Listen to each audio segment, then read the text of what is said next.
Bueno, bienvenidos a este taller sobre control de borreri con frena en lotes agrícolas. La disertación va a estar a cargo del ingeniero agrónomo Diego Ustarroz, egresado de la Facultad de Ciencias Agrarias, Universidad Nacional de Córdoba. Tiene una maestría en producción vegetal por la Universidad de Buenos Aires. Es investigador de INTA Manfredi, especialista en malezas y también docente en la especialidad en protección vegetal de la Universidad Católica de Córdoba. La metodología ya supongo que la conocen, es como en los otros talleres, son unos 10 minutos de presentación, 20 minutos, y bueno, después va a haber un espacio para preguntas, donde bueno, le van a acercar un micrófono. Se corrió, Diego. No importa, ya lo volvemos. Gracias.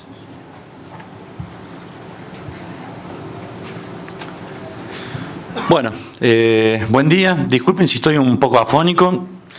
Fue un día largo, ayer me encontré con un montón de gente y no paré de hablar. Yo voy a hablar sobre lo que es el control de estas... bueno, en el caso de gonfrena son dos especies, gonfrena pulchera y gonfrena peremnis, y de borreria verticillata. Gonfrena pulchera es la que están viendo en la foto, una de flor rosa.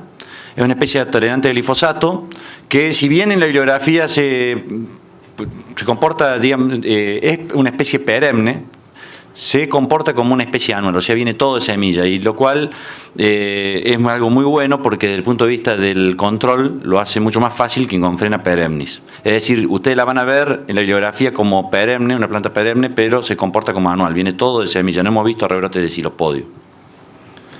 Fíjense, a la izquierda pueden ver cómo nace a altas densidades, y eso tiene una parte mala y una parte buena. La parte mala es que tenés que lograr niveles de control arriba del 95%. Te diría casi total, porque con que te quede un 5 o 10% de lo que nace es mucho.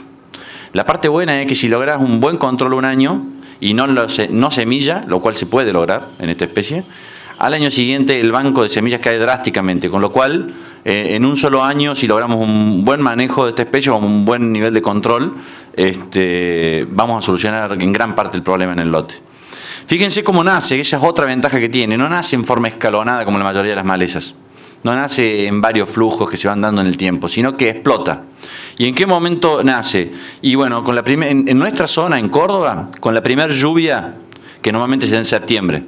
Si esa lluvia se retrasa, como pueden ver en la línea rosa, por ejemplo, que llovió el 31 de octubre recién, nace ahí.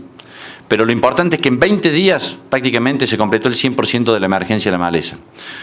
Esto es bueno desde el punto de vista de que porque acá tenemos dos estrategias de intervención. Una es la preemergente y la otra es la postemergente temprana.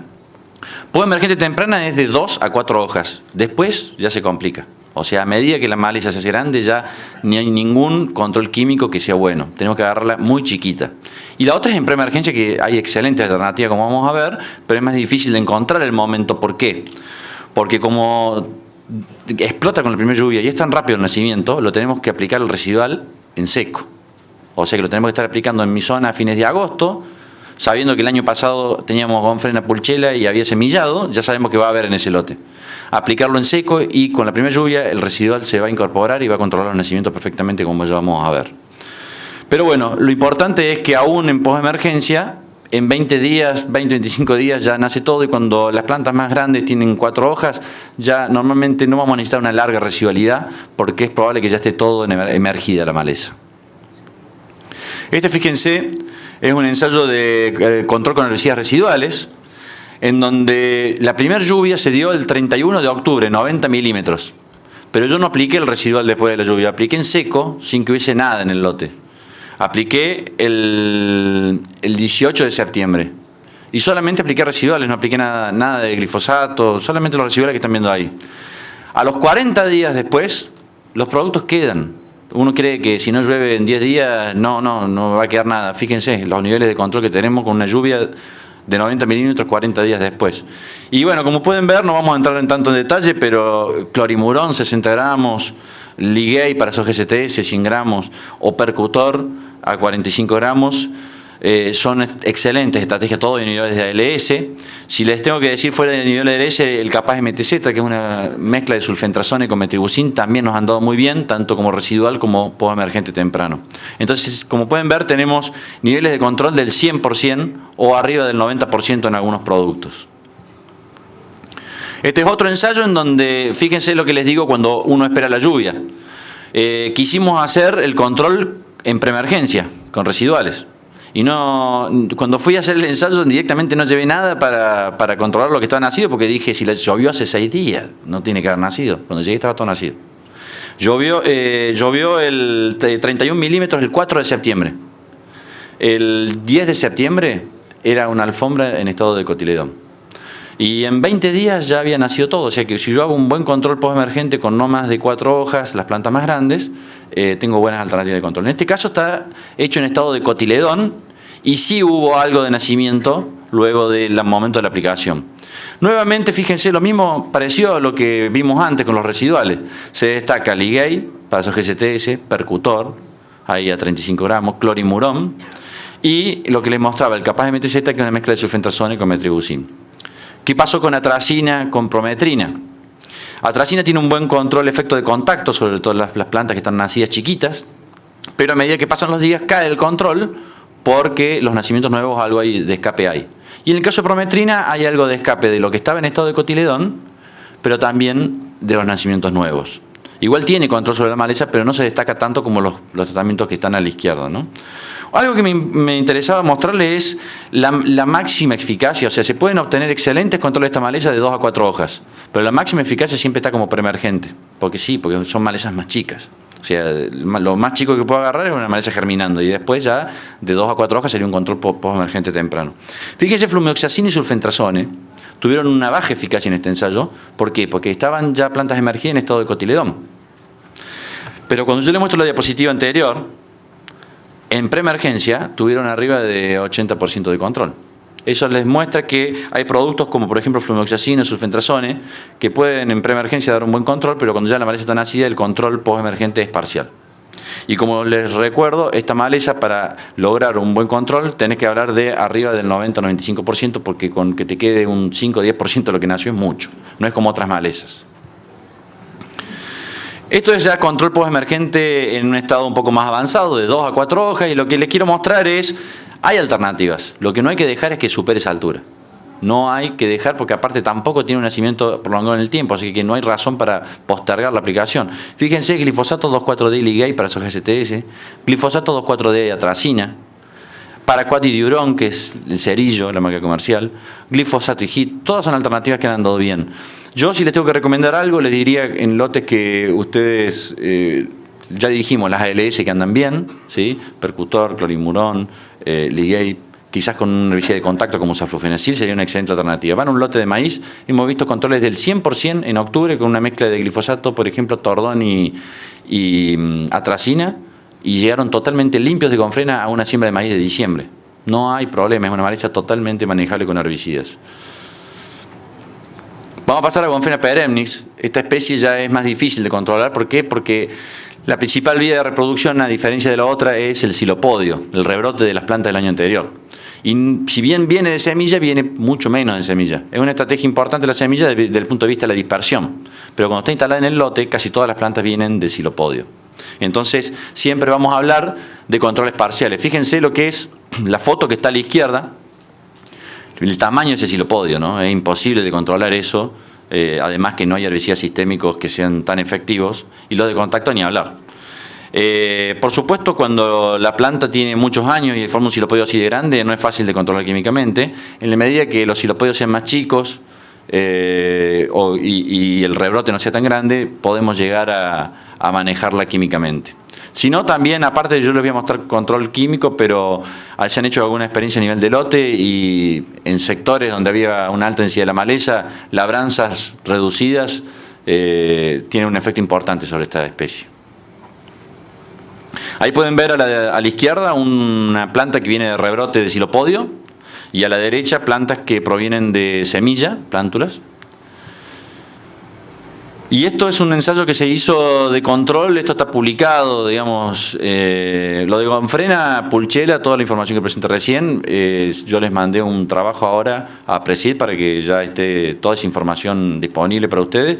Lo de Gonfrena Perenne ya está publicado hace 2 años, estos datos que les estoy mostrando acá.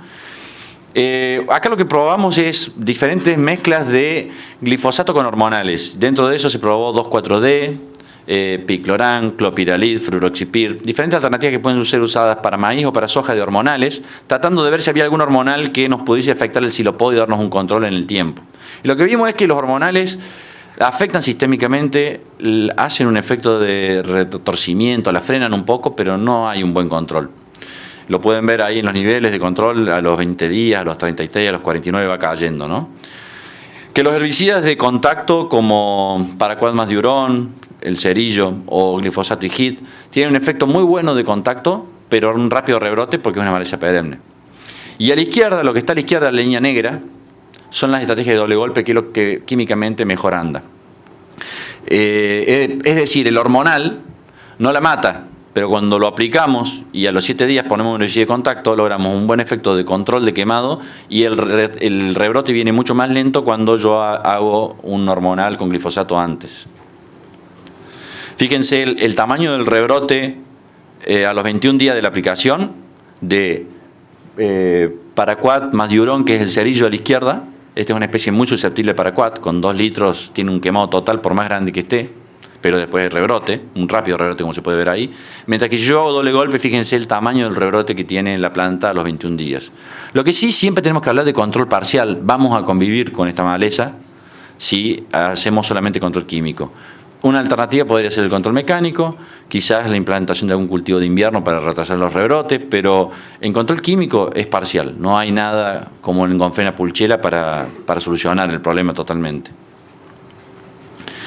Este es otro ensayo en donde lo que se ven son los controles a los 19 y a los 34 días de la aplicación. Y lo que pudimos ver es que tanto EQIP sería una estrategia para post-emergencia de maíz, o Percutor, que puede ser utilizado en el barbecho previo a soja o maíz, tienen un buen efecto sistémico y podrían ser una alternativa. Por ejemplo, usar en octubre algún producto como Percutor y después un doble golpe en noviembre antes de sembrar, con la idea de implantar el cultivo y que después compite el cultivo y convivir con la maleza, ¿no? Eso podría ser la alternativa. Estos 2 productos, tanto el EQIP como el Percutor, comparten un ingrediente activo que es el iodosulfurón. Es probable que sea susceptible a ese principio activo. Y esto es el mismo ensayo, pero se aplicó en octubre esos tratamientos que les mostré. Lo que queríamos ver es si hacíamos una estrategia de doble golpe en diciembre, qué pasaba con el doble golpe respecto del tratamiento que habíamos hecho en octubre. Si había una gran diferencia. Y lo que se ve es que, fíjense, Percutor, cerillo y EQIP, que son 3 de los tratamientos que mejor habían andado en octubre, tuvieron un 10% más de control, pero no llega a ser estadísticamente significativo. Es decir, parecería ser que un buen control en octubre ayuda al control después en diciembre de un doble golpe, pero no es tampoco una diferencia tan grande, ni lo pudimos probar estadísticamente. Pero evidentemente que controlar la maleza en octubre es la forma de manejarla y no de esperar a diciembre para aplicar algo, ¿no? Lo que sí tengan en cuenta para Percutor y EQIP, que el control va a ser mejor cuanto el silopodio sea más chico y cuanto el rebrote esté no muy grande. Fíjense a la izquierda, esto es EQIP, no tenía una foto para mostrarles de Percutor. La planta que está a la izquierda es una planta de silopodio grande y con un rebrote grande, ya florecida prácticamente. Y tiene un control parcial, un control que digamos no termina de convencer. Pero a la derecha pueden ver varias plantas chicas que están con un control muy interesante a los 20 días y es un efecto sistémico, o sea, todavía no había rebrote en esas plantas. Vamos a pasar a Borrelia, la última especie. Esta es una especie que la verdad yo todo lo que les voy a mostrar son tratamientos de control, todo proveniente de rebrote de silopodio, no de semilla, porque los lugares donde yo fui a hacer ensayo por lo menos, todo lo que veía venía de silopodio. No es que no venga de semilla, pero no tuvo gran importancia en los lugares donde yo hice los ensayos que les voy a mostrar los datos. O sea que es más difícil todavía de controlar. Los datos que les voy a mostrar por eso también no son altos, porque son todos de plantas de rebrote. No hay ningún control químico bueno para esta especie. Y es un problema grave, les diría, en donde quieren hacer siembras de maíz y soja en diciembre, porque no llegas más. Porque los herbicidas de contacto la queman, pero te dura 15 días, entonces tenés que hacer 3 aplicaciones, es una locura. Y la verdad es que es una maleza que es muy poco competitiva, que no desarrolla mucho, que produce poca biomasa. En realidad el problema de Borreria radica solamente en ver una planta verde que algo de agua chupa en los primeros centímetros y que no tenés con qué controlarla. El problema es lo difícil de controlar. Pero si la comparamos con un yuyo colorado, la comparamos con una gramínea, no existe en competencia con respecto al cultivo. Lo que sí, cuando uno tiene un rodal muy denso y condiciones medias secas y no la logra controlar y estás implantando de cultivo, puede ser complicado. Entonces hay que sembrar con muy buena humedad y tratar de lograr un control por lo menos de 20 días para implantar el cultivo. Eso sería el objetivo de lograr. Y sí les voy a mostrar en este caso algunos datos de labranzas, que yo creo que es una maleza que no sé si se justifica una labranza, porque no sé si es tanto problema esta maleza como para mover un lote, pero por ahí sectorizadas en algunas cabeceras o rodales puede ser. Aunque vamos a ver que tiene un control parcial, después vuelve con los años. Y lo otro es el trigo o los cultivos de cobertura, que hemos visto que la retrasan muchísimo a la brotación de esta maleza. Este es un ensayo que no voy a entrar en detalle. Yo les dejé, porque sé que está siendo filmada la presentación, los tratamientos en una tablita y al lado donde están las dosis y todo, pero no vamos a entrar en detalle en las dosis. Lo único que les quiero mostrar es que como herbicida de contacto a nosotros se nos destaca el flumioxacin. Tiene un excelente quemado de esta especie, pero lo que sí dura 15 días. A los 30 días el control es malo, fíjense que va de 40, 50%. ¿Por qué? Porque no la llega a quemar a los tallos que están abajo y hay un rebrote del xilopodium. Entonces, el efecto es de contacto y dura poco. Lo que es EQIP en maíz tiene supresión de crecimiento. Es decir, que si yo la aplico y no está tan grande, la amarillea, la frena y puedo hablar de un control de 30 días de un 60%. O sea, eso, y con eso me tengo que conformar, porque ya después maíz la tapa. Esto es una foto del testigo de Borreria. Fíjense la densidad que había. Y esto es glifosato, flumioxacin y dual. Pueden no poner el dual y el control no hubiese variado mucho. Glifosato y flumioxacin con 120 centímetros cúbicos de flumioxacin sumisoya hubiese sido suficiente. Y el control está bastante bueno, pero esto es 15 días. ¿Sí? Esa es la planta en el testigo, como estaba. Y esas son las plantas como estaban a los 15 días en donde habíamos aplicado flumioxacin. El quemado es bueno, pero fíjense ya el rebrote que tenemos. Y a los 30 días el control ya no es bueno. Esto es otro ensayo en donde probamos un montón de alternativas y de vuelta. Fíjense a los 15 días, ¿qué se puede resaltar? Las barras altas a los 15 días son todo flumioxacin. Pero ¿qué es lo que mejor anduvo a los 30? Y lo que no anduvo también a los 15. ¿Por qué? Porque efecto sistémico, supresión de crecimiento. ¿Qué es? Ligay, para soja STS, y On Duty, que tiene un control similar a lo del EQIP para maíces convencionales, con una supresión que va de un 60-70% del crecimiento, pero nunca la van a ver muerta. Lo que van a ver es una clorosis y una detención de crecimiento, nada más. Cabe aclarar que acá Borreria fue aplicada con 1 a 7 centímetros de altura. Y si ustedes la aplican grande, ya no tienen crecimiento para detener. O sea, si ustedes la aplican florecida, ya está, fue. La tienen que aplicar chiquita. ¿Para eso qué pueden hacer? Y, por ejemplo, mezclar flumioxacin que la quema con Ligay si van a una soja STS o con algún otro producto como un Duty si van a un maíz Clearfield, pero en definitiva algo que queme y algo que frene el rebrote como algo sistémico como puede ser Ligay, On Duty o algún producto, otro producto que no hayamos probado acá que tenga un efecto sistémico sobre la maleza. No sé por qué no sale acá. Bueno, acá tenía para mostrarles la biomasa, a ver. Sí, esto es un ensayo que hicimos con un cultivador de campo. En realidad era un cincel que se le adoptaron rejas pie de pato. Las rejas pie de pato tenían 50 centímetros de ancho y estaban las rejas estaban puestas a 35 centímetros, con lo cual había una superposición para no dejar plantas entre reja y reja, ¿no? Calzada. Detrás de eso había rastra de diente y rolo, y la verdad que esas rejas pie de pato junto con la rastra de dientes dejaban un montón de xilopodios en superficie. Lo hicimos en agosto, quedaron expuestos esos xilopodios a deshidratación y a las heladas de invierno, y tuvimos un efecto sobre, lo que medimos fue frecuencia de áreas con infestación de Borreria en el mes de octubre, 26 de octubre, y fíjense, cuando íbamos a la zona de labranza, solamente en octubre, el 40% de las zonas donde tirábamos un aro tenía presencia de borreria, mientras que en la zona de siembra directa el 80%, vos decís, muy bueno. Ahora, cuando llegamos al 28 de noviembre, casi diciembre ya, era lo mismo. 90% del área ya tenía de vuelta borreria. ¿Por qué? Porque quedaron silopodios con una sola pasada, enterrados, que no habían emergido en octubre, pero ya en fines de noviembre habían nacido. Lo que ocurre normalmente es que cuando hacen una labranza reducida como esta en los rodales, bajan la población, disminuyen la biomasa, pero como no hay nada químico que ande bien, con el transcurrir de 2 o 3 años la maleza vuelve al rodal, ¿sí? Pero ayuda. Y tenemos que pensar que para disminuir la presión de selección puede ser una buena alternativa, sobre todo en sectores localizados.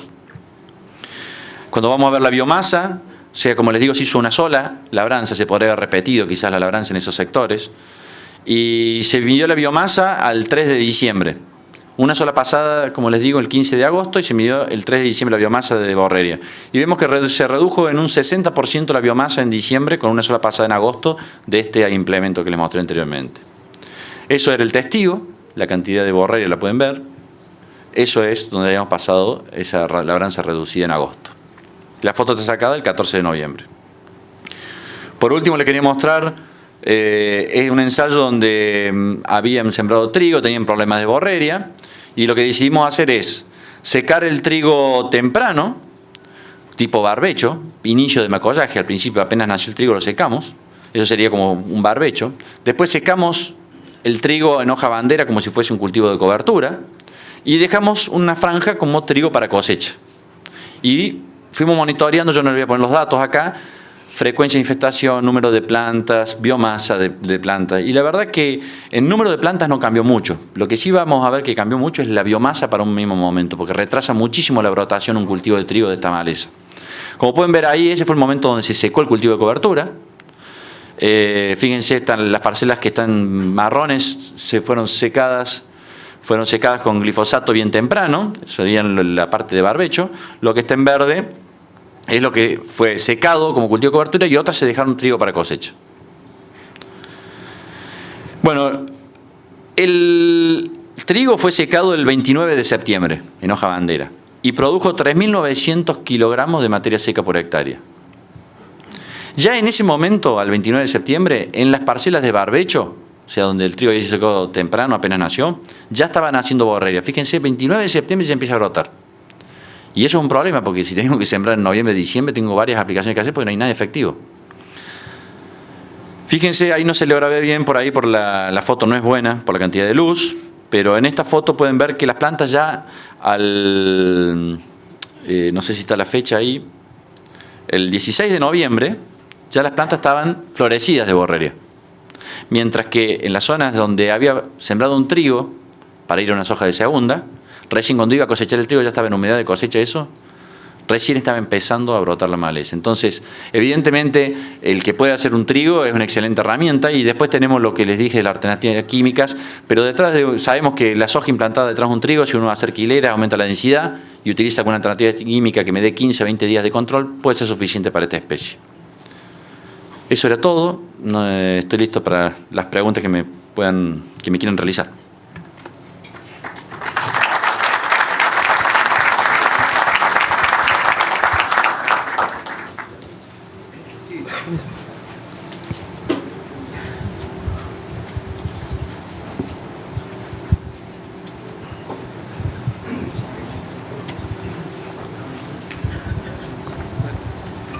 ¿Alguna pregunta, comentario, experiencia, algo distinto?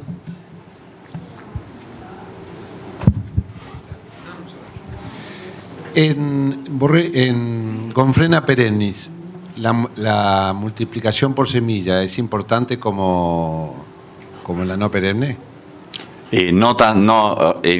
Como la pulchela. Sí. No, o sea, es importante desde el punto de vista de la dispersión. Porque si no produjera semillas viables o produjera muy pocas semillas viables, como pasa, por ejemplo, en Gramón, en Cebollín, la dispersión sería muy lenta. Produce suficientes semillas viables como para dispersarse. Pero cuando vos vas a un lote, el grueso, no te sabría decir qué porcentaje, pero a lo mejor el 80% de las plantas vienen de xilopodium, lo cual lo hace mucho más difícil de controlar que Gonfena pulchera. Vos en Gonfena pulchera con herbicidas podés controlarla en un 100%, y en Gonfena perennis no.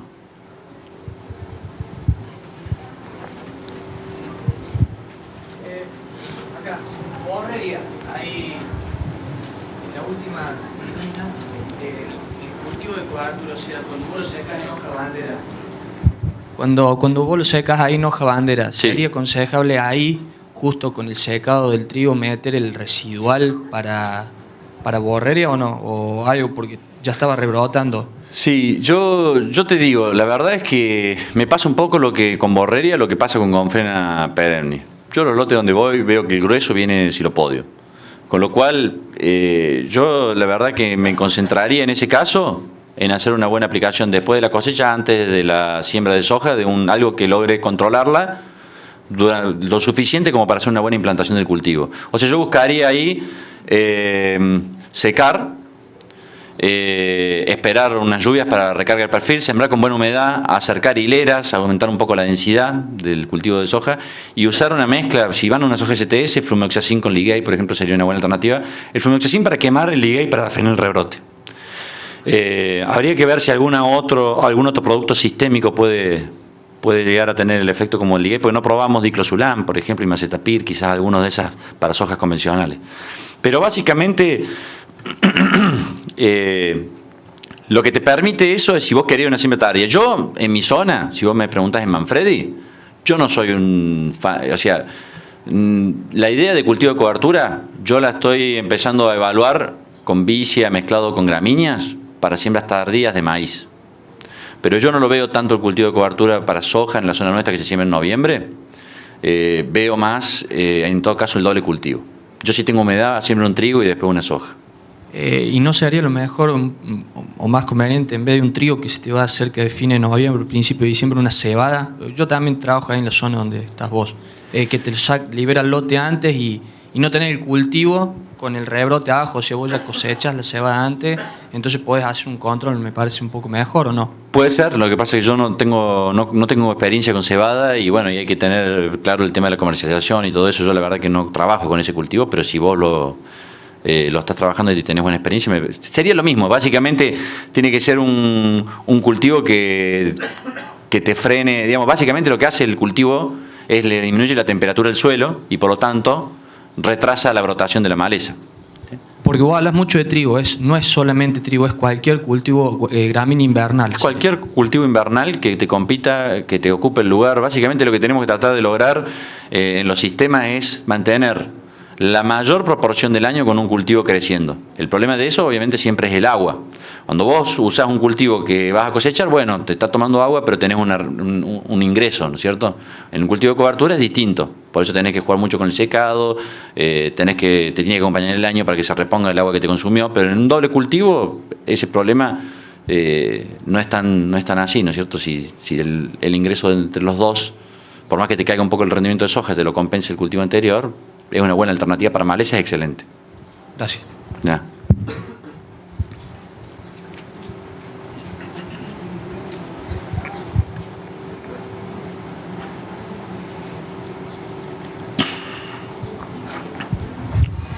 Discúlpame, en borrería, creo que lo has mostrado incluso. ¿El clorimurón puede ser un recurso con el flumeoxacin, con la sumisoya, en el caso del emergente?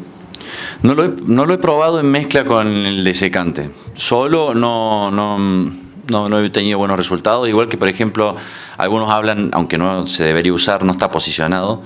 Por ejemplo, algún productor técnico, no me acuerdo, me había dicho, yo probé mesufurón y anduvo muy bien y le sembré una soja STS. Yo probé mesufurón y no hizo absolutamente nada. Yo creo que en este caso lo importante es, como no hay nada químico bueno, pensar en múltiples estrategias. Si yo tuviese un lote donde tengo rodales densos y después plantas aisladas, a las plantas aisladas no sé si le daría tanta importancia. A los rodales le trataría de hacer una labranza, quizás puede ser una labranza mínima, como mostramos recién. Y después trabajar con dobles cultivos y estos herbicidas que logren secar 15 días, 20 días, cercar hileras, aumentar la densidad. No es una maleza realmente. El problema de vuelta es lo difícil que es de controlar, pero hay que acostumbrarse a verla. Y si uno la maneja medianamente con un quemado y logra instalar el cultivo, ya está. Sí me preocupan otras malezas, ¿no? Me preocupan las gramíneas, me preocupa el yuyo colorado, pero no tanto borreria. El problema de borreria es que no nos cansamos de verla porque no hay con qué controlarla químicamente.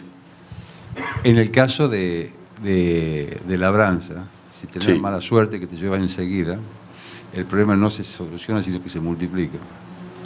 La labranza sectorizada, si uno lo hace en un sector, no debería, digamos, generar un problema. Nosotros lo que hemos visto es que la reduce.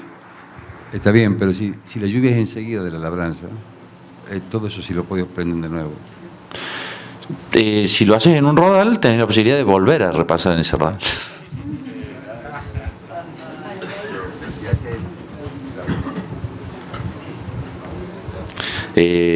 No hay nada químico bueno. Si pensamos en eso, tenemos que ver qué estrategias tenemos. Y si le vamos a hacer, como algunos hacen, 3 aplicaciones de alguna herbicida de contacto para sembrar la soja en diciembre o maíz, vamos a generar un problema, aparte de un gasto que realmente no te lleva a nada. Entonces, no hay muchas alternativas. Es eso, o eso, o eso. No, lo que pasa es que ahí la primera movida la hicimos en agosto. La segunda movida la podrías hacer en septiembre. Y cuando te llueve, a nosotros nos llovió, y vino, pero vino mucho más lento. Porque hubo muchos silopodios que quedaron arriba que no prendieron más. Hay que ver también el implemento, ¿no? Se logró un muy buen trabajo con ese implemento.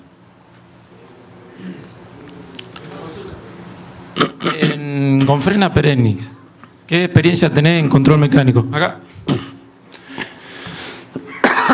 Porque son árboles ya en el campo, no son plantas. Yo a nivel de ensayo no, pero a nivel de lotes que he ido a hacer ensayos, el productor decidió mover y con un par de movidas con implemento así con pie de pato o con doble acción incluso, con 2 pasadas en los rodales, no lo hizo general a todo el lote sino solamente en rodales y tuvo excelente. Y después tenés las alternativas químicas esas que te dije como para convivir con lo que te quede.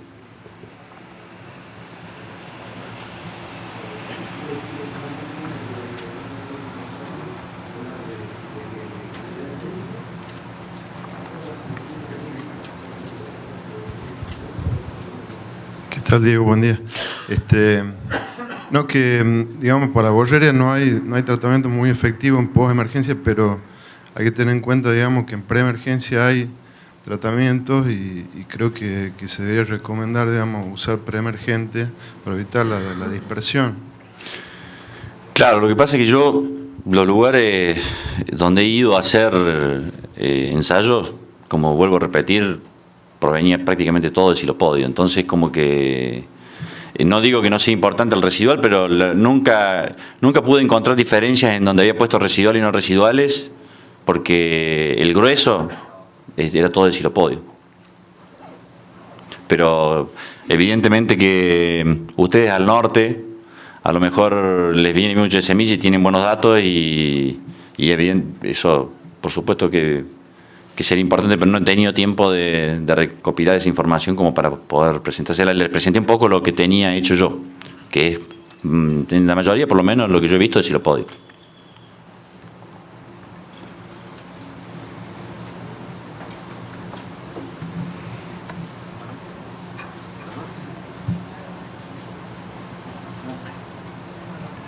Listo, bueno. Bueno, muchas gracias.